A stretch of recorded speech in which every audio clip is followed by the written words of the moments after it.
Miss হবে না আপনার পছন্দের টিভি শো। দেখুন জি5 অ্যাপে একদম ফ্রি। তার মানে আপনি স্বীকার করছেন যে একটা সন্দেহের উপর ভিত্তি করে আপনি আপনার স্ত্রীকে এতটাই কোণঠাসা করে দিয়েছিলেন যে সেখান থেকে তার আর বেরিয়ে আসার উপায় ছিল না, তাই সে বাধ্য হয়ে আত্মহত্যার পথ বেছে নেয়। ইউ আর রাইট অফিসার, আপনি একদম ঠিক কথাই বলেছেন।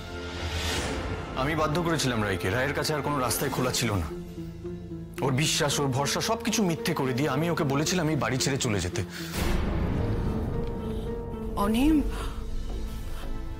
অনি, আমি জানি তুমি মানসিক একটা ধাক্কা খেয়েছো, তার মানে এই নয় যে তুমি দায়ী। তুমি কেন বলছো এইসব কথা? অনি, একটু মাথা ঠান্ডা করো, একটু শান্ত হও। অফিসার, ওর কোনো কথা আপনারা অফিসিয়ালি নেবেন না। ম্যাডাম, আমি তো এখানে গল্প করতে আসিনি। আমি থানার তরফ থেকে ওকে জিজ্ঞাসাবাদ করতে এসেছি, ফলে ও যা বলবে আমি তো সেটাকে নোট করব। হ্যাঁ, আপনি বলুন, আপনি আপনার স্ত্রী রায় মুখার্জির উপর কখনো টর্চার করেছেন? অফিসার, আমার ক্লায়েন্ট এই মুহূর্তে এত প্রশ্ন সামলানোর মতো মানসিক অবস্থায় নেই।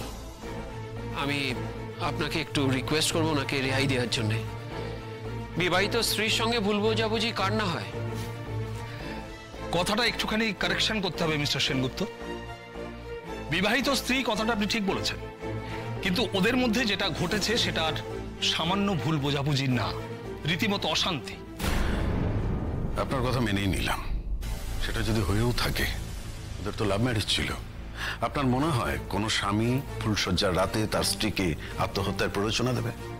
এমনি দেখতে পাচ্ছেন যে ছেলেটা একটা মানসিক ট্রমার মধ্যে রয়েছে, তার মধ্যে উল্টোপাল্টা জেরা করছেন, ও তো আরো অসুস্থ হয়ে পড়বে। সে কি, তাই নাকি? আপনি মানসিকভাবে সুস্থ নেই মানে কথা বলতে পাচ্ছেন না? তাছাড়া আপনি জেরার কি দেখলেন? নিজের বাড়িতে দাঁড়িয়ে একটুখানি জিজ্ঞাসাবাদ করছি, সেই উত্তর উনি দিতে পারছেন না। এত নরম মনের ছেলে আপনার? আর এত নরম মনের যদি হবে, তাহলে নিজের স্ত্রীকে কিভাবে বাড়ি থেকে তাড়িয়ে দিল? তাহলে বুঝুন অফিসার, রায় নিজে বাড়ি থেকে চলে গেছে, ওকে কেউ বের করে দেয়নি। না, তুমি আমার সঙ্গে কোথাও যাবে না রাই, কোথাও না। আজ থেকে, এখন থেকে তোমার আর আমার রাস্তা সম্পূর্ণ আলাদা। এরপরও যদি তুমি জোর করে আমার সঙ্গে আসো, তাহলে কিন্তু একটা বাজে সিন ক্রিয়েট হবে। রাই, আমি বলে রাখছি তোমাকে। মুখ বুঝে সবকিছু সহ্য করছি মানে কিন্তু এটা নয় যে আমি দুর্বল। রাই,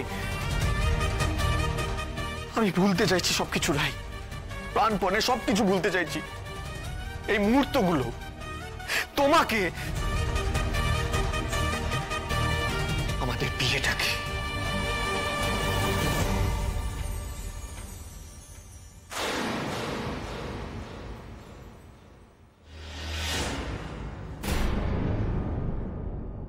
হ্যাঁ অফিসার, রায় কিন্তু স্বেচ্ছায় বাড়ি ছেড়ে চলে গেছে। আর এই ছবিগুলো ওকে একটা বড় রকম ধাক্কা দিয়েছিল, সেটাই হয়তো ওর সুইসাইডের কারণ হতে পারে।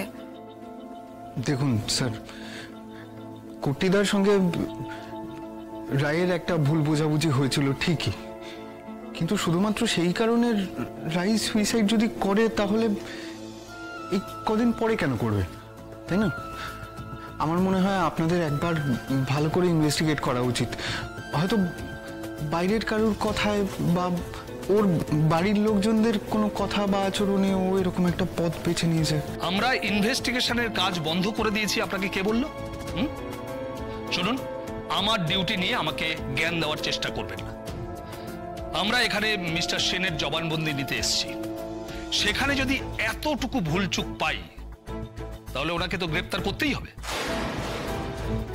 অফিসার, আমি সব পেপার রেডি করে রেখেছি। এতে মিস্টার অনির্বাণ সেনের বয়ান লেখা আছে। আপনি ওকে কিছু জিজ্ঞাসাবাদ করার আগে এটা যদি কাইন্ডলি একটু চেক করে দেখেন প্লিজ। সেনগুপ্ত আঙ্কেল, মা, অফিসারকে যা বলার আমি বলছি, প্লিজ। অফিসার, আমি একদম সজ্ঞানে এবং সুস্থ আছি। হ্যাঁ অফিসার, ফুলশয্যার রাতে আমি রায়কে বাড়ি ছেড়ে চলে যেতে বলেছিলাম। আমি রায়কে মানসিকভাবে বিধ্বস্ত করে দিয়েছিলাম। আরো অনেক কথা বলেছিলাম। আমি রায়কে অপমান করেছিলাম। আমি ওকে সে অপমান ও সহ্য করতে পারিনি, তার জন্যই হয়তো সুসাইডের পথ বেছে নিয়েছিল। আপনি আমার বিরুদ্ধে যে অভিযোগগুলো নিয়ে এসেছেন সে সব কটা সত্যি। আর হ্যাঁ, আমি কোনো লয়ারকে অ্যাপয়েন্ট করিনি, তাই সেনগুপ্ত আঙ্কেল কাকে নিজের ক্লায়েন্ট বলছে আমি সত্যি জানি না। আরে বাস, মিস্টার সেনগুপ্ত, আপনি তো কেস খেয়ে গেলেন। আপনার ক্লায়েন্ট বলছে আপনাকে মানে না, পেমেন্ট পাবেন তো? আমি ওনাকে অ্যাপয়েন্ট করেছি। আচ্ছা, আপনার জিজ্ঞাসাবাদ শেষ হয়েছে? সবে তো শুরু। তবে হ্যাঁ, মিস্টার সেন একটা কথা ঠিকই বলেছেন, আপনার ছেলেকে এখানে জামাই আদর দিয়ে জিজ্ঞাসাবাদ করে সময় নষ্ট করে কোনো লাভ নেই। অনির্বাণ বাবু, আপনার স্ত্রীকে আত্মহত্যায় সরাসরি প্ররোচনা দেবার অপরাধে আপনাকে অ্যারেস্ট করা হলো, আর এটা হচ্ছে আপনার ওয়ারেন্ট।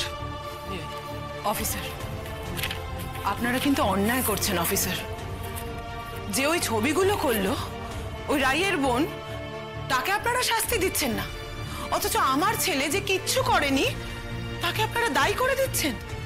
মিসেস সেন, মাতৃস্নেহ খুবই ভালো জিনিস, কিন্তু একটা কথা মনে রাখবেন, যে কোনো স্নেহ যখন অন্ধ হয় সন্তান কিন্তু দুর্যোধন হয়। Officer, you are cross your limit. চলুন অনির্বাণ বাবু। ও হ্যাঁ ম্যাডাম, আমাদের তদন্ত প্রক্রিয়া কিন্তু এখনো শেষ হয়নি। যারা যারা রায়পূর্ণা মুখার্জিকে এই সিদ্ধান্তের দিকে ঠেলে দিয়েছে তাদের প্রত্যেককে জেলে যেতে হবে। সুতরাং আপনাদের নামে ওয়ারেন্ট আসাটা এখন শুধুমাত্র সময়ের অপেক্ষা। মানে আমরা কি করেছি? কিছু যে করেননি তারই বা প্রমাণ কোথায়? কুটিদা দেখো, তুমি কিন্তু নির্দোষ। কুটিদা, তুমি তো রায়কে প্রচন্ড ভালোবাসো, বলো তুমি এসবের দায় কেন নিজের ঘাড়ে নিচ্ছ? কেন নিচ্ছ? এমন তো হতেই পারে হয়তো রায়ের সঙ্গে অন্য কিছু হয়েছে, রায় হয়তো অন্য কোনো রকম মেন্টাল প্রেশারে ছিল। আরে তুমি আত্মহত্যায় প্ররোচনা দেবে, সেটা তো হতেই পারে না। কুট্টিদা, এটা কি হয়ে গেল রে? এটা কেন হলো? শর্মি, আমি জানি তোরা আমাকে খুব ভালোবাসিস, কিন্তু তোদের ভালোবাসা পাওয়ার মতন যোগ্য নই আমি। আমি একটা সন্দেহবাতিগ্রস্ত নিচু মনের মানুষ। আমি রায়কে মেরে ফেলেছি, আমি একেবারে মেরে ফেলেছি। আমার উপযুক্ত শাস্তি হওয়া দরকার।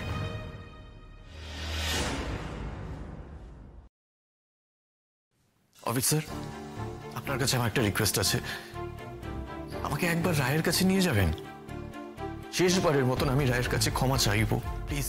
অনি, কেন নিজেকে এভাবে শাস্তি দিচ্ছ? অনি, কেন কেন কেন এভাবে শাস্তি দিচ্ছ নিজেকে? চলুন। এক মিনিট।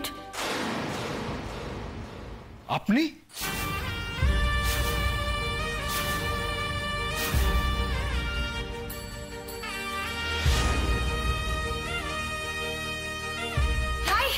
রাই, তুমি বেঁচে আছো? তুমি তুমি এখানে, মানে বডিটা অন্য কারোর। কুট্টিদা দেখতে পাচ্ছিস রাই বেঁচে আছে? এসো এসো রাই।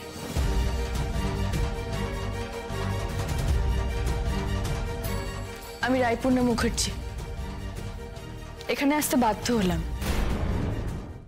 জি5 ডাউনলোড করুন আর সব এপিসোড দেখুন একদম ফ্রি।